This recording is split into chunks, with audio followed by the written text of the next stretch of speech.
com vocês nessa live da KPMG. Meu nome é Fernando Aguirre, eu sou sócio-líder de desenvolvimento do mercado no interior de São Paulo, Mato Grosso e Mato Grosso do Sul. E hoje a gente vai bater um papo com alguns convidados a respeito do segmento de consumo e varejo. Eu queria comentar que nós fizemos bem antes, um pouquinho antes desse nosso lockdown, ali no início de março, fizemos um encontro presencial à época, tanto em Ribeirão Preto quanto em Campinas, com empresas desse segmento, em que a gente pôde mostrar um pouco de tendências desse segmento.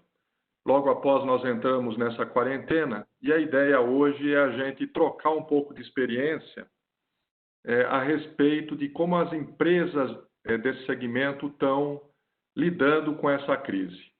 Então, vai estar aqui hoje comigo o Fernando Gamboa. O Fernando Gamboa é meu sócio e que lidera esse segmento. E também alguns convidados que eu vou apresentar agora. Bom, o Fernando vai apresentar junto comigo um pouco dessas tendências como abertura da nossa conversa. Depois, a gente vai ter a Estela, sócia da KPMG, e a nossa convidada Luciana Lorente, que é sócia do escritório Ferraz de Camargo e Matsunaga Advogados, falando sobre oportunidades de curto prazo na ótica tributária e também falando de um tema que está muito presente no segmento, que é a renegociação contratual. Eu diria que a pior situação é o litígio ou uma discussão contratual mal feita, né? E isso destrói relacionamentos e destrói, vamos dizer, bons parceiros de negócio. E a gente vai trazer um pouco dessa experiência e de como essa discussão pode ser conduzida, né? Na sequência, temos mais dois convidados, aos quais eu agradeço imensamente estarem conosco hoje aqui, que é a Daniela Scalfi, a diretora administrativa financeira dos supermercados Pague Menos, e o Ricardo Bisigato, que é o diretor financeiro, CFO do Pasticífio Celmi, e que vão comentar um pouco como é que as empresas deles estão passando esse momento, trazendo um pouco de experiência para que a gente possa trocar e bater um papo aqui. Queria comentar também a todos os participantes que é possível enviar perguntas, a gente tem aqui um chat, e que é possível interagir com esse grupo, enviando perguntas. Eu e o Fernando vamos estar aqui ajudando, né, a filtrar as perguntas. É uma conversa que deve durar 1h15, respeitando, então, a agenda de todos, né? E, mais uma vez, agradecendo. O que eu quero comentar é essa iniciativa, assim como diversas iniciativas da KPMG, visam realmente estar próximo dos nossos clientes. E a gente se vê como uma empresa de conhecimento, que gera conhecimento, multiplica conhecimento, na obrigação de estar compartilhando e ajudando vocês a pautarem as suas estratégias. Não é um momento fácil, é um momento muito peculiar. Então, o objetivo aqui a gente ficaria muito satisfeito se estivermos ajudando nessa pauta de estratégia, nessa pauta de retomada, né? Para que todos possam passar da melhor forma possível esse momento e depois, vamos dizer, ter as suas estratégias revigoradas para que as empresas possam, aí no médio e longo prazo, estarem aí transformadas, né? É um momento que exige essa transformação.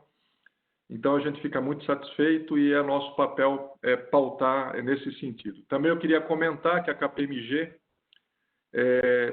criou um programa para empresas com faturamento, empresas menores com faturamento até 50 milhões de reais, de prestar assessoria através de sessões de 1 hora, de tirar dúvidas e sessões técnicas, principalmente em ótica, em pautas tributárias e trabalhistas, sem nenhum custo. Então, a gente entende que com essa ação a gente também está ajudando a sociedade, ajudando a pequena empresa, no sentido da melhor resposta para esse momento tão difícil que a gente está vivendo. Então, agradeço mais uma vez. Eu convido, então, o meu sócio Fernando Gamboa para junto comigo, fazer as considerações a respeito dos diferentes mercados e entrando já no nosso segmento para a gente dar um ponto de vista KPMG. Muito obrigado a todos. Obrigado, Aguirre. Bom dia a todos. Só um teste, Aguirre, você me escuta bem? Muito bem. Perfeito, muito obrigado. Então vamos conversar um pouquinho sobre aí o que são os padrões de retomada, né, e as tendências desse setor tão importante de consumo e varejo. Nós na KPMG, a gente sempre enxerga uma crise, somente uma crise como essa, que foi tão inesperada, em 4 grandes fases, né? Então a gente tem uma primeira fase que a gente chama de reação, que é quando a crise acontece e a gente precisa rapidamente responder aos desafios mais imediatos. Que a gente lembra todo mundo indo a home office, as lojas fechando, medidas de restrição, algumas cidades em lockdown. Então esse é o primeiro estágio. Todo mundo reage muito rapidamente de forma tempestiva. O segundo momento dessa crise é o que a gente tem chamado de resiliência. E aqui no conceito de gerenciar através de incerteza. Nós não sabemos quando a crise termina, nós não sabemos quando a crise, quão profunda ela vai ser, mas a gente começa a trabalhar, o nosso negócio volta a funcionar. Então a gente começa a fazer teste nas empresas, a gente está em home office, então a empresa volta a funcionar ainda com muita incerteza. E depois a gente chega no momento de recuperação. E a recuperação nós já entendemos como funciona, a gente ainda não sabe quando termina a crise, mas a gente consegue operar o nosso negócio dentro desse novo conceito. E a gente começa a preparar para o que vai ser a nova realidade. Essa nova realidade a gente ainda está buscando informações, né? A gente hoje vê países como China, Estados Unidos e alguns da Europa que já estão vivendo essa nova realidade, bastante diferente, e a gente está se preparando para ela. E sabemos que tem muita oportunidade nessa nova realidade. Quando a gente conversa dos padrões de retomada, que é como as empresas vão retomar esse novo normal, a realidade, né? A gente, na KPMG, dividiu em 4 grandes pacotes essa retomada. O primeiro é um conjunto de empresas que a gente entende que precisa reiniciar suas atividades, ou seja, repensar o modelo para mostrar que é diferente. Então, hoje, quando a gente fala de consumo e varejo, o principal exemplo aqui são as lojas de departamento, que nos Estados Unidos e Europa estão se reinventando para continuarem relevantes nesse cenário onde o e-commerce avançou bastante. Outro grupo de empresas é o que a gente chama de as que vão se transformar para poder voltar a negociar. E aqui o exemplo o melhor exemplo que a gente tem hoje é o automotivo, né? O brasileiro não estava acostumado a ver e-commerce no sistema automotivo. As concessionárias não tinham e-commerce, não precisavam disso. E com a pandemia a gente viu as empresas indo ao e-commerce, o WhatsApp fazendo parte das negociações dos automóveis, as empresas criando um procedimento para poder fazer o test drive seguro, né? O automóvel vai até sua casa higienizado, você testa, ele volta, higieniza de novo. Então a empresa se transformou para continuar fazendo esse negócio. Um outro grupo que a gente chama de retorno ao normal, são aquelas empresas que sentiram o primeiro impacto e agora voltam a fazer o seu negócio. Claro, a gente sabe que ainda temos um tema de restrição econômica, tem diminuição do poder aquisitivo, mas as empresas já voltam a fazer o seu normal. E aquele conjunto de empresas que continuaram crescendo mesmo durante a crise. E aqui o principal expoente, com certeza, é o comércio digital e o serviço de entrega. Com tudo fechado, eles foram os principais beneficiados desse modelo e todo mundo começou a fazer, de certa forma, ir a essa digitalização, que foi muito importante. E a gente tem também o varejo, né, principalmente o alimentar, que aqui depois a Daniela vai explicar e tudo que eles têm feito, eles estão vivendo essa realidade, e o pessoal de alimentos, que também conseguiu um crescimento bastante importante nessa crise. E aí o Ricardo vai comentar um pouquinho conosco, que é o setor que ele tem aí trabalhando. Quando a gente fala de tendências, né, o que é que a gente tem visto quando a gente vê tendências fora e que já vem sendo aplicada aqui no Brasil? Olhando na coluna da esquerda, vamos falar um pouquinho de varejo. O primeiro ponto indiscutível é o vendedor digitalizado. Então, tem o vendedor e a empresa se digitalizou muito, né? Eles foram a esse mundo digital, estão operando usando ferramentas como WhatsApp, mídia social, então estão vendendo desde casa, né? Vocês devem ter visto um monte de propaganda aí, me chama no Zap, me liga. Então, acho que isso foi super positivo e isso é uma tendência que veio para ficar. O vendedor digitalizado ele não desaparece depois da crise, ele continua fazendo parte do varejo. Outro ponto importante de varejo seguro. Então, todo mundo faz a medição da temperatura, cria as cartilhas de segurança, começa a se preocupar com essa nova realidade. Aqui em São Paulo, a gente começou a ver já uns exemplos de restaurantes que servem o público dos escritórios começarem a abrir. E já abriram diferentes. Já abriram com luva de descartável na entrada, medição de temperatura, higienização, anteparo de acrílico nas mesas. Então, a gente já vê um modelo diferente. E também não adiantava abrir o escritório e não abrir o lugar para as pessoas comerem. Então, a gente vê esse varejo seguro também agora sendo praticado nesse segmento. A gente tem escutado muito sobre as lojas. O que vai acontecer com a loja? A loja volta, a gente vai manter a loja como ela era, ela passa a ter um papel de um mini hub de entrega. Então, muita gente tem discutido esse tema, porque viu que, uma vez que eu fui ao digital, que eu pude fazer de casa, eu preciso repensar a minha loja. E repensar no conceito de como eu posso otimizar todo esse meu ativo que eu tenho. E nesse conceito a gente fala também do Click and Collect. O Click and Collect aumentou bastante durante esse período de pandemia. As pessoas começaram a fazer uso dessa estratégia. A gente viu aí em datas comemorativas, como o Dia das Mães e Páscoa, o Click, Retire e Drive-Thru funcionou muito bem e foi até um alívio para os shopping centers. Então isso tudo são tendências que vão ficar. Isso pressionou bastante o que a gente chama de logística urbana. Nós não estávamos preparados para tudo isso, né? Ou seja, a gente conseguiu ir muito rápido ao digital e a logística precisou acompanhar. Então, a gente hoje tem uma logística urbana muito mais desenvolvida para poder fazer frente a toda essa demanda de entrega que nós temos.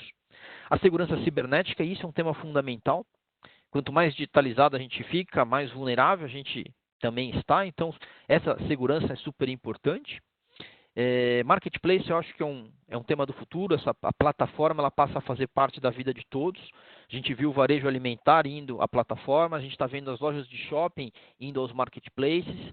Muitos pequenos, né, a parte das empresas menores, só conseguiram continuar operando porque foram ou se associaram ao marketplace. E esse é um outro caminho que para nós é algo que veio para ficar.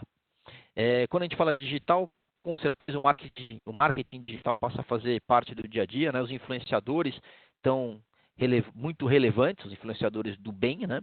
E a gente tem visto também uma retomada de programas de fidelidade.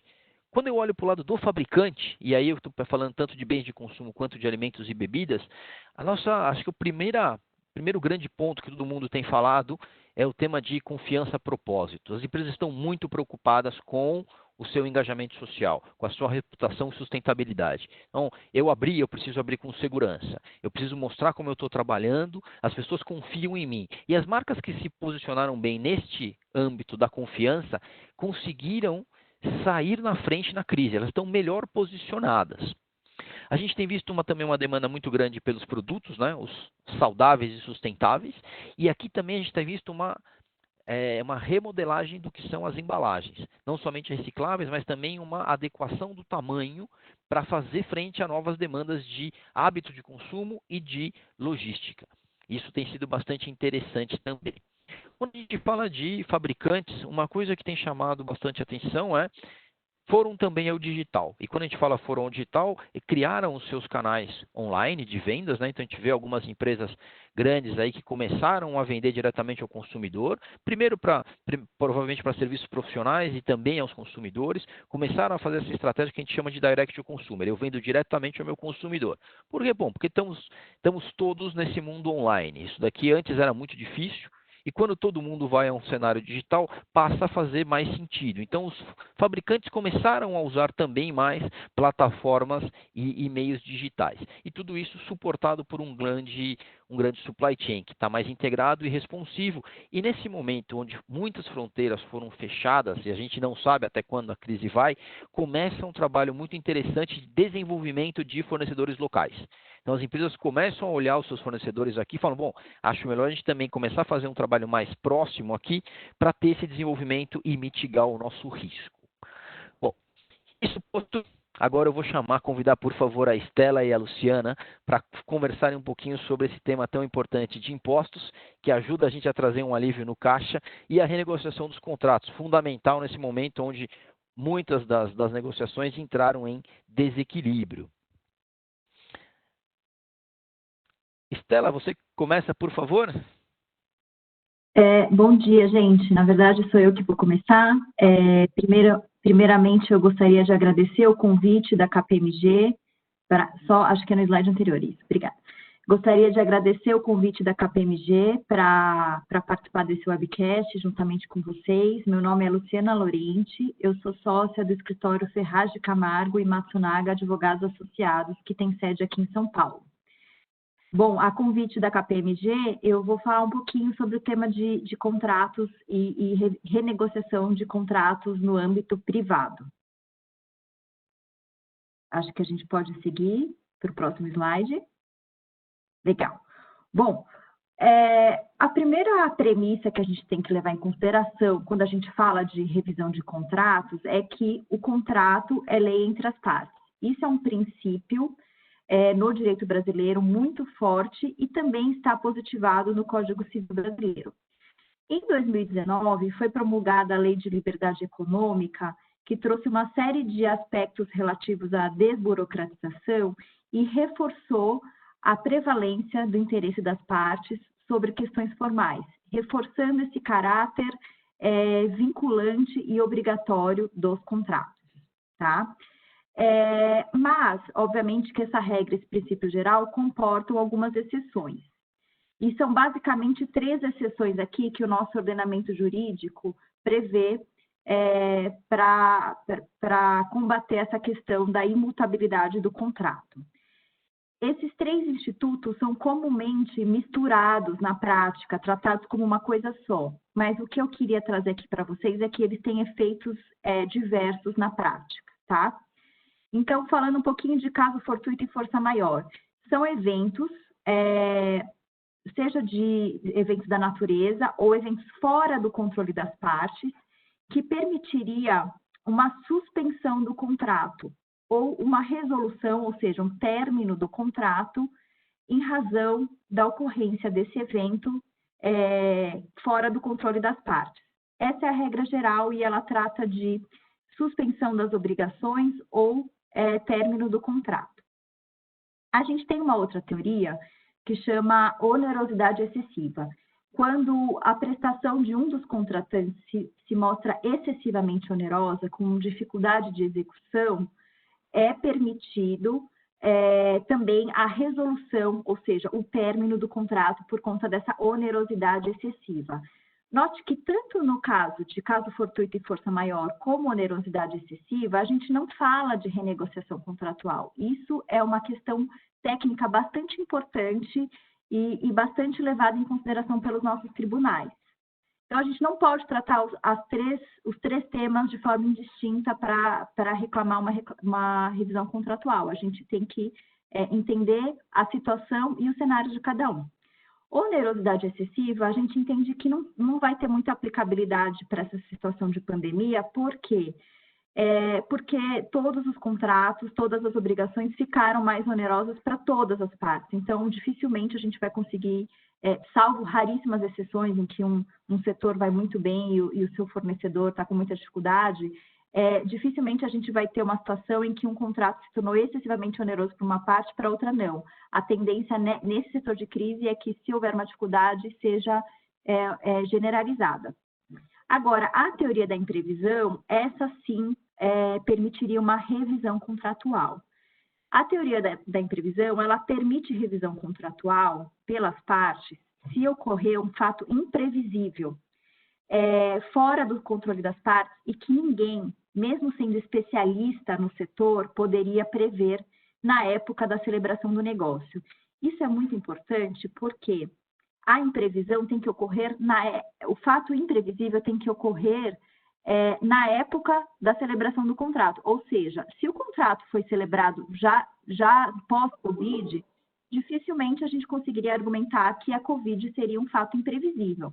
Mas para contratos de tratos sucessivos, execução diferida, como contratos de fornecimento, importação de matéria-prima, celebrados antes do cenário Covid, até antes do cenário do Covid na própria China, a situação de pandemia já poderia ser enquadrada doutrinariamente como um fato imprevisível sujeita à revisão contratual.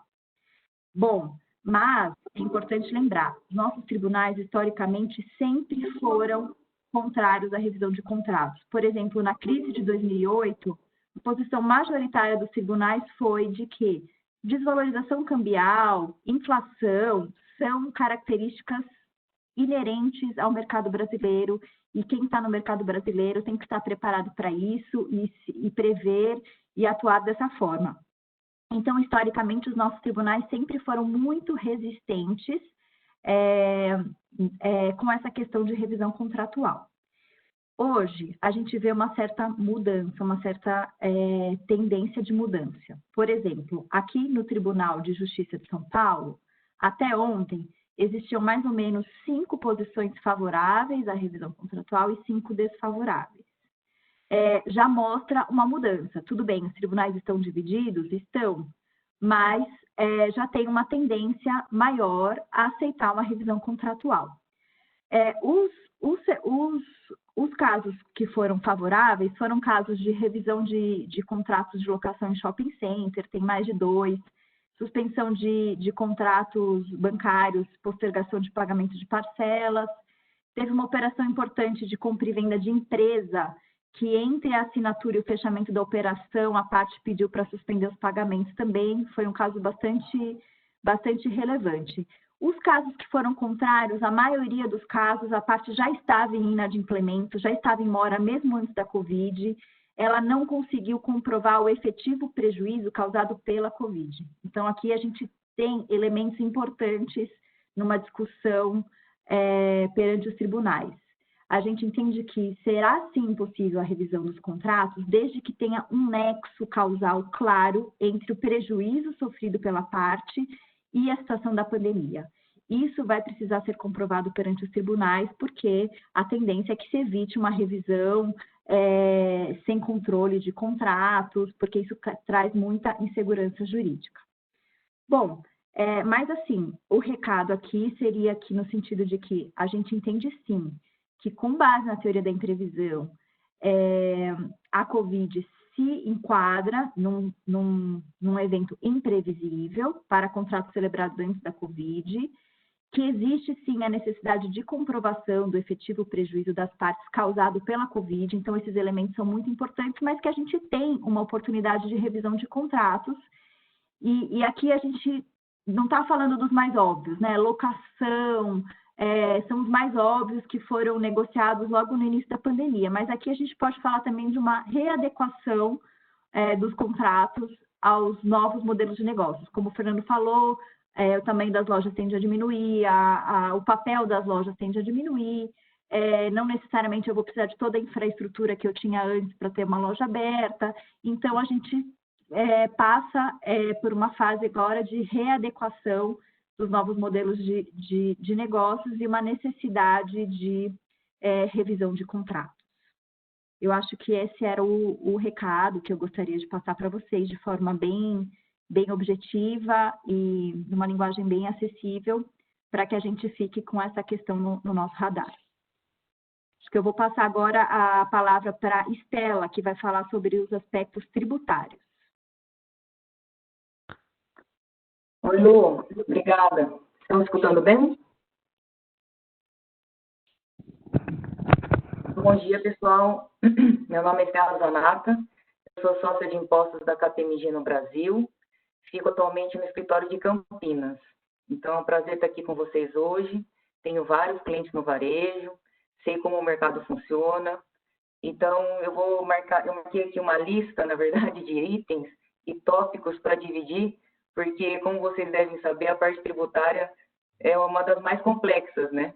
Eu sempre falo que o presidente de uma empresa, primeiro, ele tem que saber falar de impostos, então, junto com o negócio, senão ele não consegue tocar o dia a dia.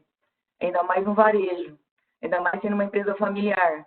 Então, os donos de supermercados, os pequenos, médios e até grandes varejistas, o C-Level fala com muita naturalidade sobre a parte tributária, até mais do que eu até. Então, eu vou dividir com vocês alguns assuntos aqui, mas não é uma lista, obviamente, que se esgota, tem muito mais assuntos. Eu separei alguns que seriam mais correlatos ao varejo. Então, falando um pouquinho de o que aconteceu, né? Lá em março, quando começou o distanciamento social e as empresas tiveram que ir para fazer o home office e tiveram também que olhar nos resultados financeiros, a parte tributária foi muito importante. Por quê? Ela significa o caixa direto da empresa. Então, a gente tem que separar primeiro aqui as empresas que têm um prejuízo fiscal ou as empresas que estão pagando impostos, né? Estão com impacto direto no caixa.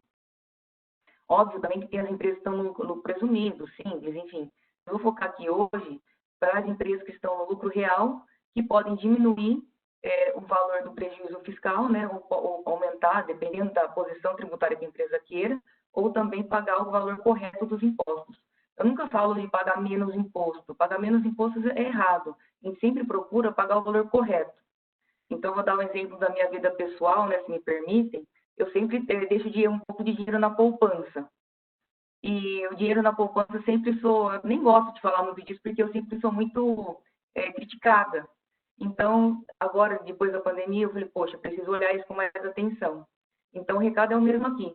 As empresas que têm muito pagamento de imposto, através de guia DARF, ou saldo credor acumulado de impostos, esse é o momento de fazer uma reflexão, tá? Então, primeiro, começando pelo imposto de renda e contribuição social, que são também os impostos e contribuições mais pagos pelos contribuintes brasileiros. Saiu semana passada até o plano de fiscalização do governo de 2019 e o plano de 2020. Se tiver interesse em ver, é muito interessante, porque eles se mantêm, né? O imposto de renda e a contribuição social são os dois impostos imposto de contribuição mais pagos no Brasil pelos contribuintes. Então, algumas, não dicas, né, mas alguns itens para a gente revisar agora nesse momento. Então, por exemplo, as taxas de depreciação que nós temos no dia a dia. Isso é um trabalho a ser feito junto com a contabilidade, porque se nós diminuímos o uso, se nós aumentamos o uso, isso impacta direto nas taxas de depreciação e no resultado da empresa, obviamente. Mudança de regime de tributação, de variação cambial. Então, se nós temos alguns contratos, operações atreladas à variação cambial, e para imposto de renda nós tributávamos ela pelo regime de competência, esse talvez seja o momento de pensar numa mudança para tributar pelo regime caixa. Isso também, agora falando de variação cambial, né, que vocês viram o efeito que teve isso, né, como explodiu o dólar esse ano, isso também gerou o trigger para a gente pensar, não sei se é muito caso aqui, mas nas operações de preço-transferência, porque na legislação de preço-transferência tem um normativo específico para quando acontece essa disparada no dólar. Então, vale também o recado. Uma coisa também nova, não é tão nova, mas para o segmento pode ser, é a questão do benefício da inovação tecnológica. A inovação tecnológica, ela é um benefício federal que prevê que as empresas possam fazer uma exclusão do valor de dispêndio que ela tenha tido no ano com pesquisa e desenvolvimento. Então, o varejo é um segmento que ele não presta muita atenção na inovação tecnológica. Por quê? Eles pensam, mas isso é muito mais para produção, isso tem a ver com indústria, né? E nem sempre. Eu tenho vários clientes que têm muita despesa de pesquisa e desenvolvimento, por exemplo, esses caixas automatizados, né? Que você passa o produto, parece dentro de um lava-jato, né? Que o caixa faz tudo sozinho. Tem muito desenvolvimento feito no Brasil pelas empresas. Então, não significa você ter um produto novo, e sim a inovação que você trouxe para o seu negócio. Então, vale muito a pena. Trazendo também um pouco com relação, para fechar esse segmento de imposto de renda e contribuição social, o governo federal trouxe também várias hipóteses de você suspender alguns pagamentos. Ele trouxe a postergação de obrigações acessórias. Então, o ECD já saiu da ECD, o prazo era maio, foi para julho. Deve sair também a prorrogação da ECF, que muitos profissionais foram para casa fazer home office, e nesse momento é muito difícil conciliar, né? Igual está escrito aqui no slide, são vários, o grande volume de informação. Então, isso está acontecendo também. Na esfera federal também, é sempre bom olhar os parcelamentos que nós temos. A Procuradoria-Geral da Fazenda Nacional, no site, tem vários assuntos e várias modalidades de você. Eles suspenderam a inscrição de ativa, você pode entrar em novos parcelamentos, então é bom dar uma olhada, caso seja o caso. Para o PIS e COFINS, para o varejo, começando um pouco, é a parte que tem mais oportunidade para a gente olhar. Por quê? O PIS e COFINS, se vocês apuram pela metodologia, né, da não cumulatividade, Em 2018, o STJ trouxe aquela decisão da essencialidade e relevância. Então, isso eu volto naquela questão da poupança. Se nós temos a tomada de crédito somente dos itens que nós adquirimos para revenda, e não muito mais que isso, acho que agora é o momento de a gente revisitar. Mas eu sempre falo, tem que tomar atenção, né? Tem que ter um pouco de cuidado. Por quê? Não é somente, vou dar um exemplo, nesse segmento, publicidade e propaganda. Publicidade e propaganda é um item que você, poxa, olha, eu tenho publicidade e propaganda. E nesse momento da Covid, eu tive que incrementar, inclusive, né? Tive que mudar o meu go-to-market, as despesas para chegar no meu cliente. Então, eu vou tomar crédito disso tudo, de PIS e COFINS. Não é bem assim. Por quê? Nós precisamos ter um trabalho bem cuidadoso com relação a que tipo de despesa de publicidade e propaganda, nesse exemplo, estariam dentro do nosso segmento a serem consideradas essenciais.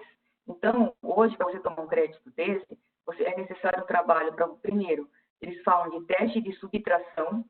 Então, sem essa despesa, você diminuiria a sua receita. Então, por exemplo, se eu tenho como comprovar que a despesa que eu tive com a inserção de 30 segundos no Jornal Nacional, ele efetivamente aumentou minhas vendas, no dia seguinte, esse é um detalhe que a gente deveria guardar para evitar a fiscalização. Outro exemplo, se eu consigo provar que a minha despesa de publicidade e propaganda também, o jornalzinho, por exemplo, ele traz mais cliente na loja para comprar aquele leite que você gastou dinheiro para fazer o jornalzinho, também. Agora, um detalhe do varejo com relação a isso é, por exemplo, o varejo tem muita questão de verba. Então, eles trabalham muito com os fornecedores e as indústrias. As indústrias, no final, pagam uma parte dessa despesa. Então, esse é um ponto de atenção. Para isso, por exemplo, se eu puder falar, né, se o Agui deixar eu falar aqui, mas trazendo um pouquinho o boneco para o meu lado, por isso que nos trabalhos da KPMG a gente faz esse teste de subtração e nós fazemos laudos também.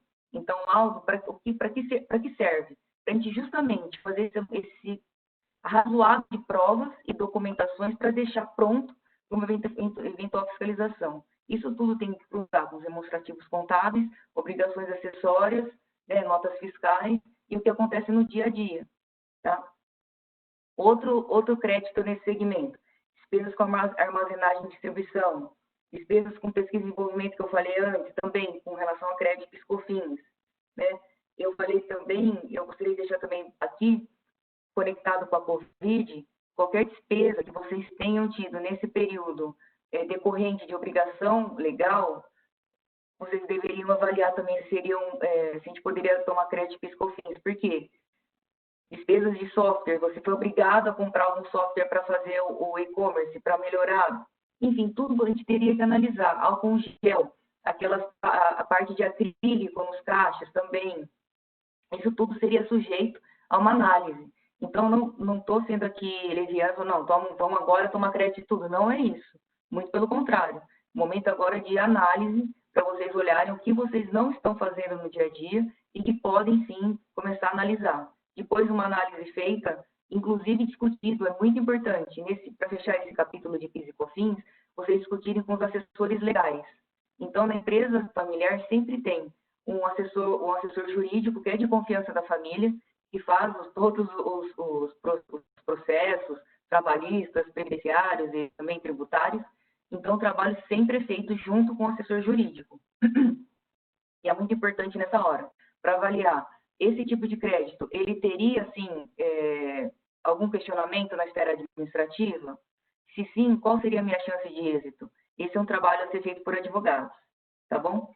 Então, Gamboa, se puder ir para outra parte, e para finalizar, para outro slide, por favor, acho que é o próximo, na parte de ICMS, né?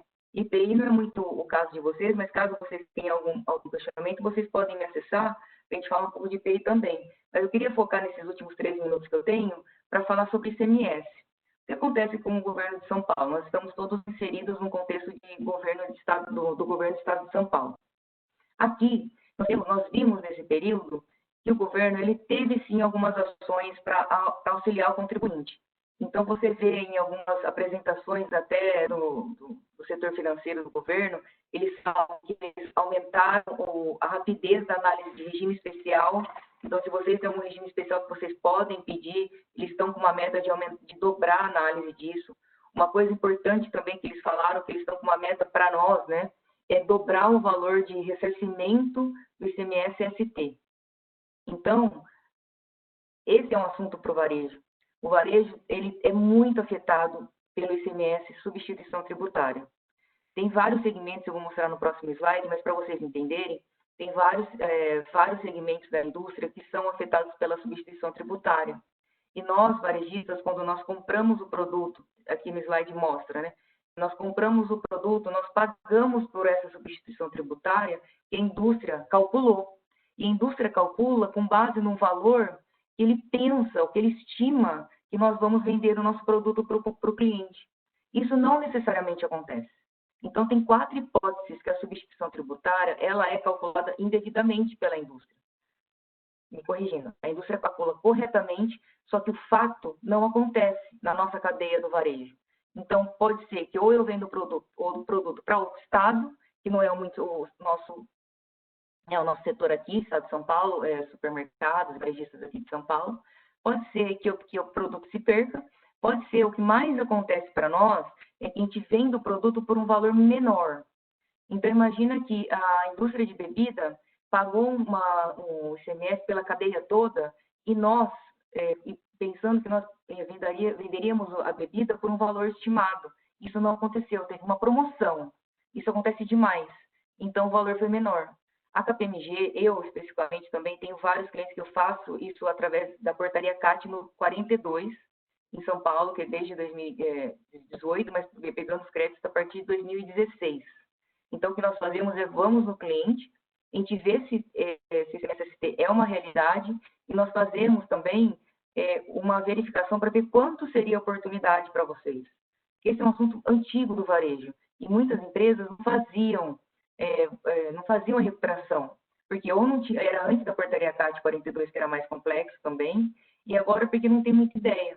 Então, Gamboa, coloca no último slide, por favor. Muda o slide. Então, se todos aqui temos, né, produtos de higiene, perfumaria, eletrônicos, medicamentos, bebidas, alimentícios, é o momento. Vamos olhar e se precisarem me chama que eu vou ter prazer em olhar o que vocês estão passando aí.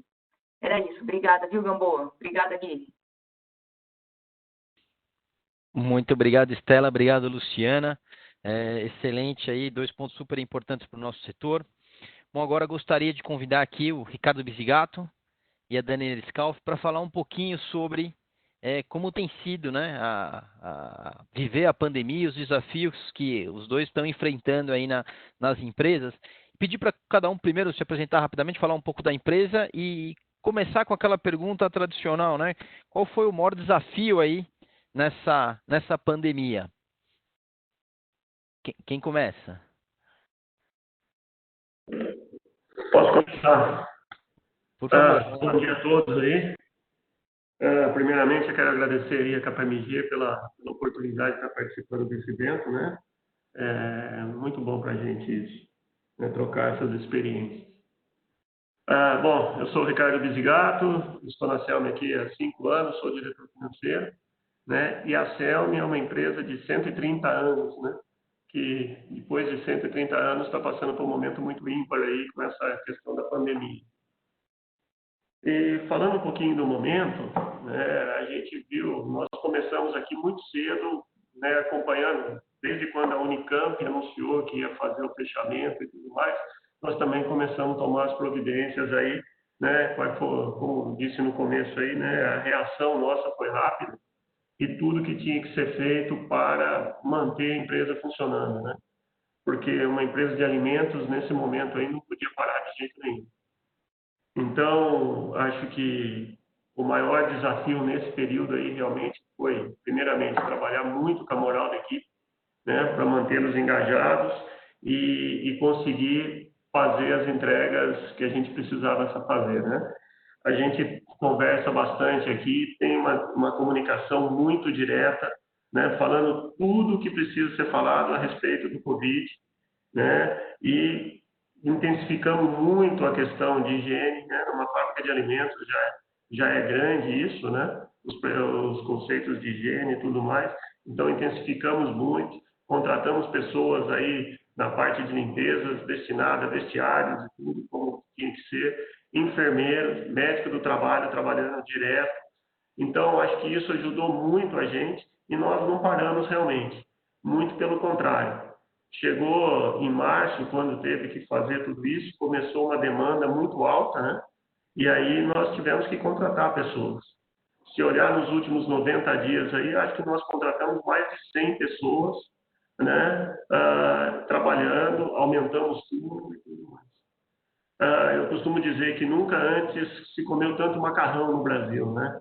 E é interessante isso, porque cresceu muito mesmo a demanda.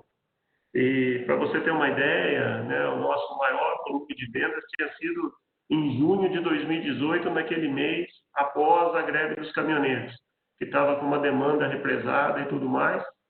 E agora, nesses meses de março, abril e maio, nós estamos 20% acima daquele período, né, daquele mês. Então, mostrou realmente esse crescimento e essa demanda. E como uma empresa de alimentos, né, eu acho que a gente tem um dever moral de não parar e atender essa demanda, né, que foi o que os brasileiros precisavam. Então, além desse desafio de manter a moral da equipe e tudo mais para poder ter essa entrega, né, tinha uma negociação grande com todos os fornecedores, né, para conseguir suprir e não parar, né, atender toda a cadeia e tudo foi feito para a gente conseguir atender isso aí. E os resultados foram muito bons, né? Foi muito trabalho mesmo, né? E adaptando, né? Porque grande parte das pessoas com mais de 60 anos, com alguma comorbidade e tudo mais, colocamos em home office. Então, adaptação a isso. Implementamos um site aí, né? Receitas da Renata, também para ajudar nessa divulgação da marca. Então, acho que tudo foi combinando e conseguimos fazer as entregas que tinha sido pedido nesse período, né? Ainda acredito muito que isso vai se manter por um tempo, né? Porque essa pandemia, e infelizmente eu não vejo ela acabando assim antes de ter uma vacina ou um medicamento muito eficaz, né? Então todas essas atitudes, decisões que foram tomadas para esse momento de crise mais imediato, né? Tem muita coisa que vai se manter por um período e o consumo, na minha visão, vai continuar alto ainda pelos próximos meses,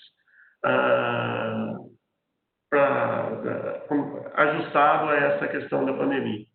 Então, essa aí é um pouco a minha visão, né? Então, bastante, né? Como eu disse, crescemos muito em relação ao que tinha. Estamos 30% acima do que foi esse mesmo período do ano anterior. Então, só para ter uma ideia como mostra esse crescimento. E os desafios são esses, né? Equipe, manter os fornecedores aí, né, em dia. Inadimplência, ainda bem tá baixa, não tivemos grandes problemas com inadimplência, né? Acho que por não atender tanto food service, né, restaurantes e tudo mais, isso aí ajudou bastante. Então, deu para manter, e o nosso slogan desde o começo, né, que foi hashtag não vamos parar, né, em redes sociais e tudo, e tá se mantendo, tá dando certo. Eu mesmo, né, trabalhei todos os dias dessa pandemia, vindo no escritório todos os dias, né, e mostrando para a equipe que aqui é um lugar seguro para se estar, né, com tudo que foi feito. Então, acho que isso aí fez muita diferença nesse período. Bom, basicamente é isso. Legal. Não sei. Legal, Ricardo. Não fuja daí, fique conosco, já já a gente volta com você. Eu queria convidar então a Daniela para os comentários iniciais dela sobre o que está sendo feito no Pague Menos. Bem-vinda, Daniela. Muito obrigada, Fernando. Estão me ouvindo? Obrigado pelo convite, Estela. A Estela é uma querida, são todos amigos e parceiros de longa data, né? Do Pague Menos. E, quando eu vi o tema, né? Lições de quem está vencendo na crise, né? Muito bacana. E eu fico muito feliz, né? Por por estar vencendo da crise, por estar numa empresa que está vencendo na crise, né? Nós somos do ramo atividade essencial, né? Não tem nem como cogitar, né, em parar a responsabilidade, né, da empresa perante a população, né? E aí o vencer na crise, ele não está acontecendo só agora, né? É um trabalho que ele já vem desde muito tempo, né? O PagMenos, ele é assim até relativamente jovem, perto da Celme, né? Que o Ricardo colocou. PagMenos fez 30 anos, né? E eu já estou na empresa há 18 anos, né? Então, o varejo ele é muito dinâmico. Nós sempre buscamos, né? Sempre aceleramos muitas atividades, as ações na empresa, né? Então, principalmente nos últimos 4 anos, a empresa ela vem se estruturando, né? Então, nós constituímos a Hold lá em 2016, né? Os sócios, né? Que é uma empresa familiar, eles foram para o conselho, a família, né? De fato, constituíram aí as holdings familiares e em 2017 os diretores, né, iniciamos, né, a profissionalização, os diretores todos de fora, profissionais, né, e nós tivemos grandes projetos, né, até hoje. Foram compliance, universidade corporativa, sempre cuidamos muito das pessoas, né, o PagMenos preza muito pelo desenvolvimento das pessoas. Temos trabalho de coaching já há mais de 5 anos, né, com a liderança, gestão, e também grandes trabalhos até nessa área tributária, né, que a Estela falou, parceria aí com a KPMG. Então, a gente vem com esse trabalho de auditoria, né, desde 2017. E em 2018, nós constituímos, de fato, a governança, né? E aí, a consolidação de toda essa profissionalização. Então, nós tivemos um presidente profissional, né? E 2 conselheiros consultivos. Então, a empresa, ela se estruturou, ela antes, né? E no final de 2019, nós tivemos um trabalho bem importante de reestruturação de processos, né, aqui na empresa. Iniciou pelas minhas áreas, que são as áreas do back-office, né? E ele trouxe grandes ganhos para a empresa, ganhos estes que nós estamos, né, consolidando e buscando agora. Nós tivemos otimização, né, essa reestruturação de processo, ela trouxe uma necessidade de novas tecnologias, tá? Então, nós dividimos aí uma implantação de SAP em 2 ondas. Nós estamos com a mais nova tecnologia do mercado, né, que é o S/4HANA. Então, as minhas áreas, que foram as áreas do back-office, nós tivemos o Go Live dia 2 de janeiro. Nós estamos estabilizando, né? O meu braço direito aí, que é a Cláudia, se ela conhece bem, guerreira, estamos aqui finalizando, graças a Deus, esse trabalho. E estamos a exatamente 6 dias do próximo Go Live, que é uma plataforma especializada em recursos humanos, né, em gestão de pessoas, a LG. Então, todos esses trabalhos, nós só tracionamos mais esses projetos agora na crise. Lógico que tivemos grandes desafios, como o Ricardo colocou. A partir de março, nós tivemos que manter todos esses trabalhos, tracionar os projetos, né? E se dedicar a ações que jamais nós vivemos no mercado, né? Como essa insegurança, né, de um vírus que a gente não sabia como lidar, mas tinha aí as normas, as leis da OMS, né? E a nossa responsabilidade de reforçar, né, todas as normas, tanto aqui no nosso ambiente de trabalho, quanto para que as pessoas também levem para o dia a dia das famílias, né, delas, para cuidarem delas e das famílias delas, né? Então, toda essa responsabilidade, né, de treinar, de capacitar, de criar os protocolos, né? Implementação de alguns custos que não estavam previstos, né, como a doutora bem falou, né? Então, implementação de acrílicos, álcool, máscara, né? Enfim, colocar o gestor e o líder próximo da equipe para saber se ele está bem todos os dias, né? Então, a gente chega no trabalho, já afere a temperatura, né? E vamos usar máscara e distanciamento, né? Home office, nossa, jamais imaginei que nós conseguiríamos em 60 dias trabalhar tão bem em home office, né? Tracionando canais de vendas online, como o e-commerce, né? Então, foram trabalhos que em 60 dias nós tivemos que aprender, né? E está dando muito certo, né? Então, estamos tomando os devidos cuidados, diminuímos a caixa aqui do administrativo com algumas pessoas em home office e outras presenciais, né? E os projetos aí a todo vapor, mas, né, reforçando, são trabalhos que eles vêm já de algum tempo, né? É isso. Muito bom, muito obrigado, Daniela, pela introdução. Eu queria colocar para vocês, talvez para ambos, a seguinte questão. Eu acho que, primeiro, parabéns pela descrição e pela performance, mas a gente sabe que muitas empresas do segmento consumo e varejo não estão necessariamente performando como vocês, talvez por estarem em segmentos não essenciais. E a pergunta é, o que vocês recomendariam para essas empresas, né, com base na experiência de vocês, seja desses projetos ou do que vocês têm feito nesse momento Covid, qual seria a recomendação e o que fica, né, de aprendizado com relação a tudo isso que vocês estão fazendo, né, pensando em segmentos que talvez não estejam performando necessariamente como vocês. Não sei quem quiser começar, por favor.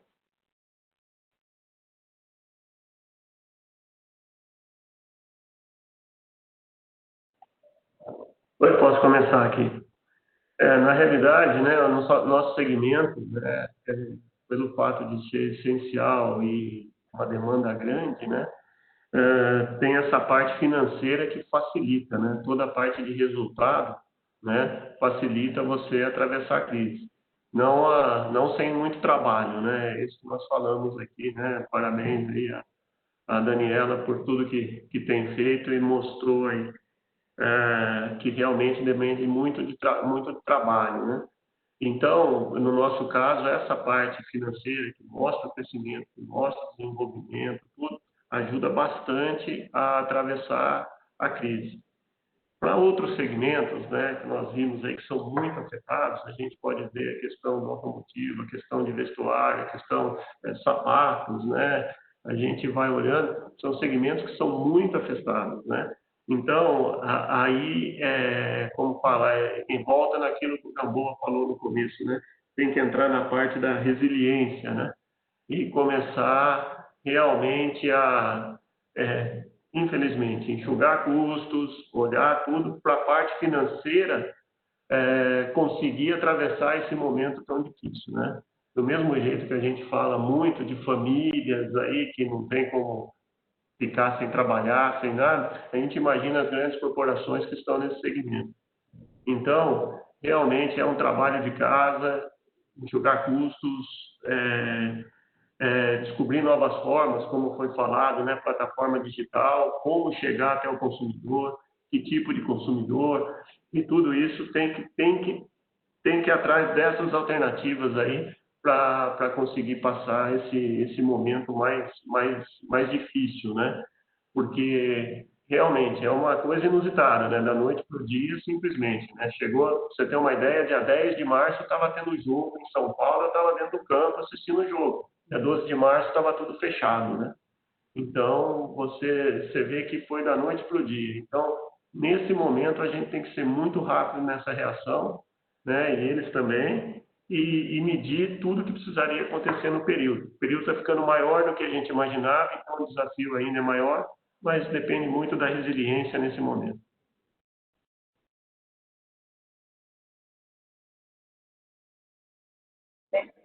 Bem, falou tudo, né? A palavra é essa. e é aprender, né? Aprender e aprender a cada dia, né? Com tudo isso, troca de experiência, né? Nós temos vários grupos, né? Do ramo de supermercado e nessa hora nós não somos concorrentes, né? Nós estamos nos ajudando, né?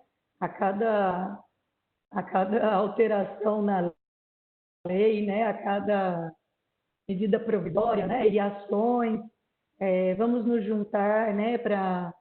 Com solidariedade nesse momento, né? Então nós estamos aí sempre trocando figurinha, né? Com outras pessoas do segmento. E eu acho que ações que ficam são essas vendas digitais, né? Eu acho que é um futuro, não tem como voltar atrás, né?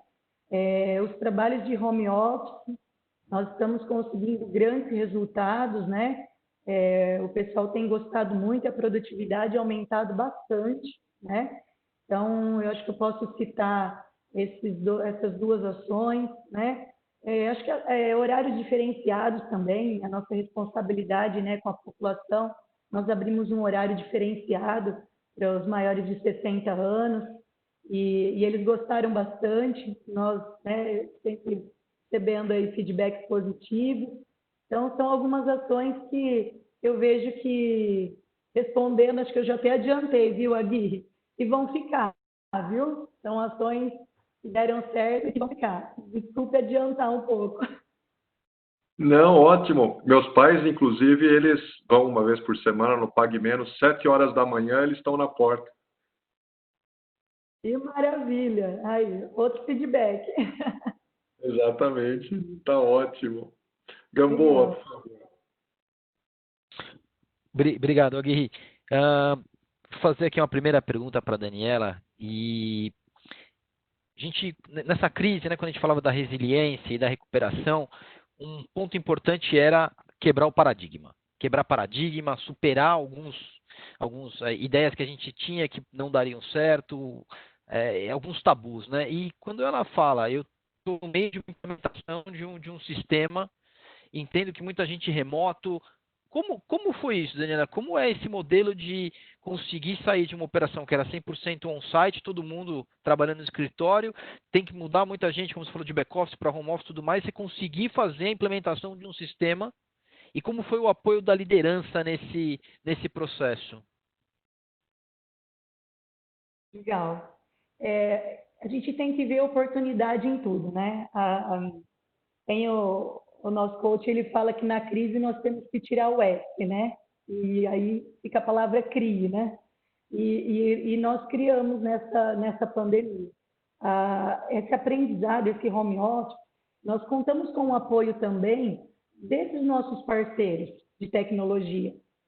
E, quer ou não, nós temos praticamente 20 consultores, né, de tecnologia aqui na empresa, né? Estavam na empresa tocando os projetos. Então, esses parceiros, eles navegam muito bem, né, nesse ambiente, né, de home office, por videoconferência, reuniões online, e eles nos ajudaram, né, com esse aprendizado, com essa evolução. E o pessoal está gostando muito. Então, agora nós estamos aprimorando a cada dia, né? Demos um questionário, o pessoal, essa semana passada, preencher um questionário, né? Ele tem em casa, e aí nós vamos ajudar a rever essa estrutura, aprimorar cada vez mais, né? Porque é um grupo que dá certo, né? Nós estamos também mudando a sede administrativa e o centro de distribuição, né? Nós estamos de casa nova, tivemos uma primeira mudança de CD e o administrativo vai na sequência. E tendo, né, tendo essa estrutura, estando todos trabalhando nesse formato, mudanças como essa não interferem a produtividade, né? Muito pelo contrário, até ajuda bastante. Então, nós aprendemos também com esses parceiros de tecnologia, isso tem sido muito bacana, tem ajudado muito. Deixa eu fazer um complemento aqui. Você falou, isso me ajudou e tudo mais, e a gente vê que o Covid, com tudo que ele trouxe de ruim, ele criou condições para outras coisas, para a gente poder pensar diferente.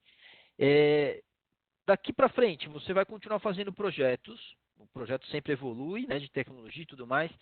Você considera fazer os projetos de forma remota ou depois que passou a Covid você fala, não, eu vou trazer todo mundo de volta porque eu acho que é o modelo mais indicado, ou não, eu vou fazer remoto porque eu acho que esse modelo conseguiu produtividade diferenciada, reduziu minhas despesas, como você vê isso daqui para frente? E aí é opinião, não tem nada certo aqui, é muito mais opinião. Claro. Não, é isso mesmo. Uma experiência como essa a gente tem que levar para o resto da vida aí na organização, né?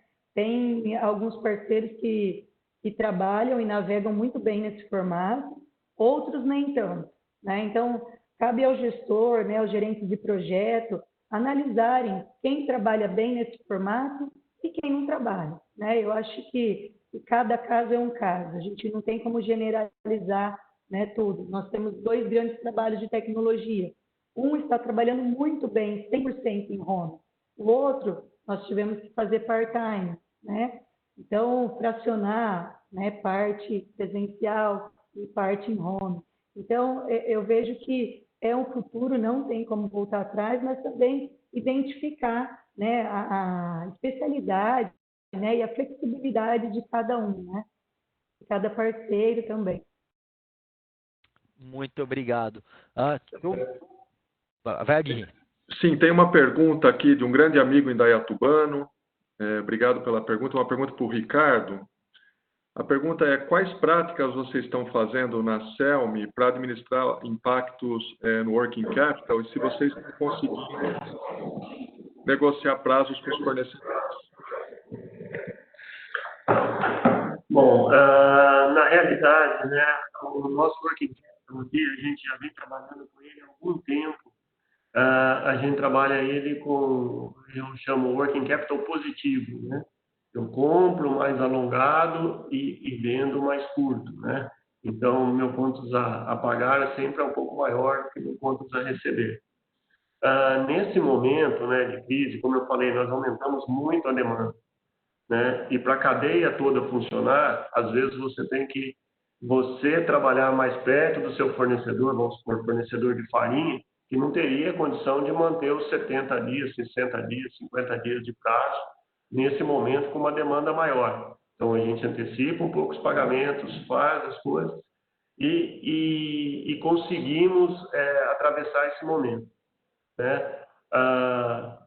Os prazos com os nossos clientes, né, foram mantidos, não tivemos grandes problemas, grandes pedidos de dilatação de prazo, não, foi bem tranquilo nisso aí, e foi mais uma negociação encurtando um pouco o prazo dos fornecedores para conseguir atender essa demanda extra, né? Toda a parte de estoque nosso já estava bem nivelada, né? Não teve que fazer, a gente não tem, assim, realmente são 10 dias de estoque, e isso foi se mantendo mesmo com o aumento do volume, né? Então, passamos por isso com o working capital bem gerenciado nisso aí. Não teve nenhuma, como fala assim, nenhuma ruptura grande nesse processo, não. E como eu falei, né, foi um trabalho de formiguinha desde o começo, né? Todas essas conversas, acho que foi desde o começo para conseguir atender a demanda que a gente estava tendo nesse período. Estamos tendo, né, nesse período.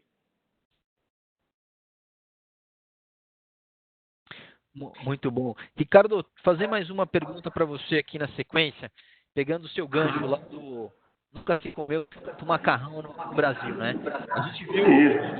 A gente viu que houve com certeza, quando deu todo o tema da pandemia, houve uma migração do alimento fresco para o alimento mais processado, né? Isso a gente viu, foi em todo o mundo.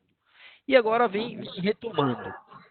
Você falou da iniciativa das receitas no site. Como vocês veem esse hábito de consumo daqui em diante?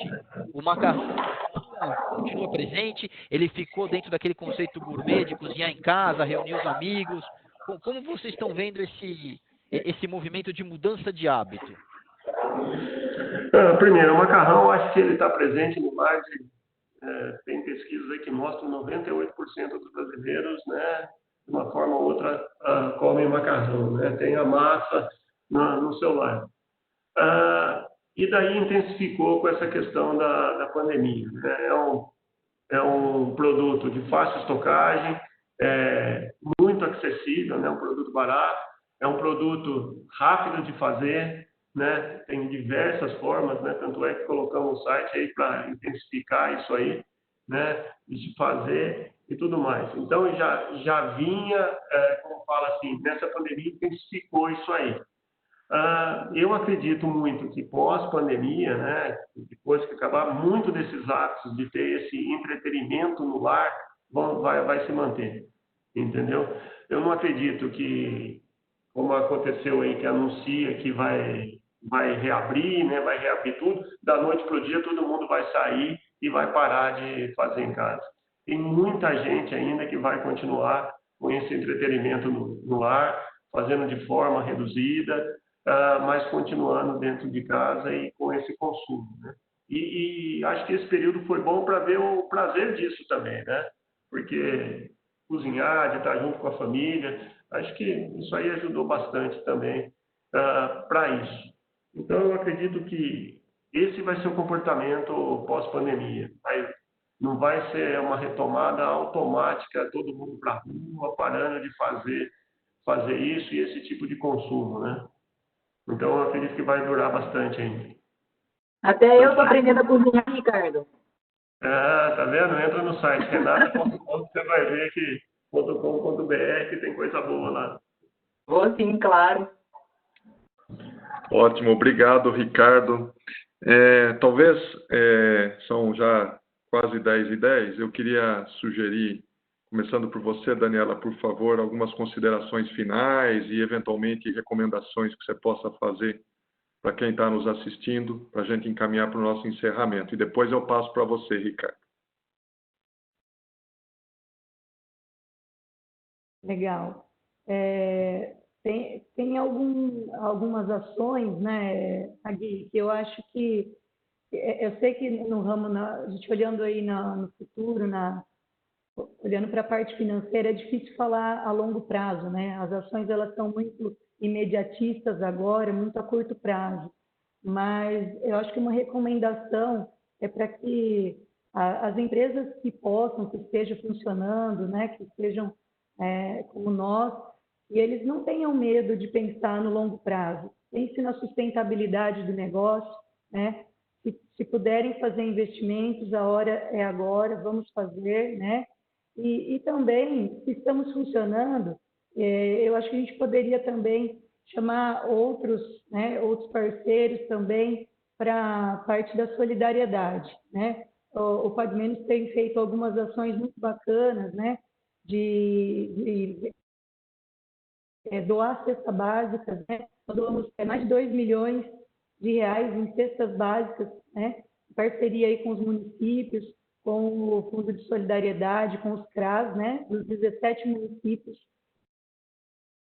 E nós temos lojas aqui em São Paulo. Então, as empresas que estão do ramo e que podem ajudar, né, as famílias, as pessoas que estão passando dificuldade nesse momento, que façam, né? Que façam, porque isso é gratificante, é um retorno que vem, né? Vem de cima para nós, não é verdade? Então, muito obrigada. Essas são minhas considerações. Obrigada. Obrigado, Daniela. Acabou de chegar uma pergunta para você. Eu acho que a gente tem tempo de colocá-la. A pergunta é sobre os planos de expansão do Pague Menos, Leve Mais, né? Para os próximos anos, né? Sobre a expansão de vocês, se você puder falar mais um minutinho. Claro. Eu acho que todos esses projetos, eles estão pensando na estrutura mesmo, né? Nos alicerces. Então, nós estamos indo para uma casa nova, para o centro de distribuição, que vai comportar aí 3 vezes mais do que a gente já tem hoje, né?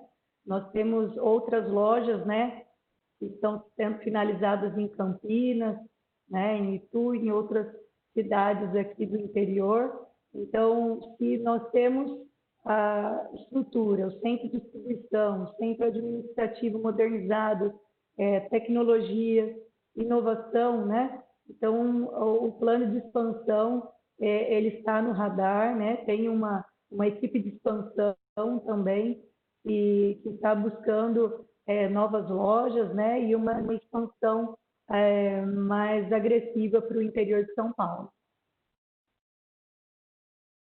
Obrigado. Ricardo, para suas considerações, por favor. Tá ok. Bom, eu concordo com a Daniela que essa parte aí de poder estar participando mais de doações, né, essa parte filantrópica nesse momento é essencial, né, como disse, para manter, certo, faz bem, né, Daniela, como você comentou. Então, isso é muito importante, né? E a gente vê isso, inclusive, nas nossas vendas, né? Produtos para cesta básica cresceu muito, né? Muito. Então, é gratificante ver isso aí, né? Que a iniciativa privada, principalmente, né? Está comprando muito produto, montando cesta básica para fazer as doações, tudo que precisa. Então, isso aí, como eu disse, é muito gratificante, né? O desafio continua alto, né? Como eu acho, a crise não vai passar, a pandemia, né? Vamos falar assim, o vírus não vai acabar da noite para o dia do jeito que ele chegou, né? Ele vai demorar bastante e nós temos que estar sempre alertas e trabalhando, né? Dia após dia, para manter o controle e a moral da equipe e tudo que precisa ser feito aí para a gente conseguir essa sustentabilidade que a Daniela comentou, né? Eu costumo dizer bastante assim, essa pandemia nós não temos que ter medo do vírus, né? Nós temos que ter respeito por ele, certo? Então, vamos encarar, vamos tomar todas as providências, né? Gostaria muito, né, opinião minha agora, que o governo estadual fizesse o mesmo, né? Porque, na minha visão, fez muito, fique em casa, fique em casa, fique em casa. E para todos nós que precisávamos sair para trabalhar, né, principalmente o pessoal de fábrica e tudo, não criou tantas condições seguras como a iniciativa privada criou para isso acontecesse. Então, é só esse senão que eu acho que tem que ser melhorado, mas que nós vamos vencer. Certeza absoluta que nós vamos vencer, né? E torcer, né? Para frente Brasil, né? É o que a gente espera aí que aconteça, né? Muito bom, muito obrigado. Bom, pessoal, nós chegamos no nosso tempo. Queria agradecer demais, Daniela, Ricardo. Foi excelente a conversa, foi muito interativa, gostamos bastante. Muito bom. A gente vai encaminhar depois e mandar essas respostas. Agradecer a Estela, Luciana, Fernanda por ter organizado tudo. Foi muito bom. Fiquem conosco, nós vamos continuar fazendo outros podcasts. A gente tem mais alguns programados. A KPMG vai seguir com o seu propósito de difundir conhecimento, informação. Acho que é a nossa melhor arma durante essa crise. Muito obrigado a todos, um abraço e tenham um bom dia. Obrigado. Tchau, obrigado. Tchau, pessoal, obrigada. Obrigada, Ricardo. Obrigada, Dani. Obrigada a você. Beijo. Até a próxima. Beijo.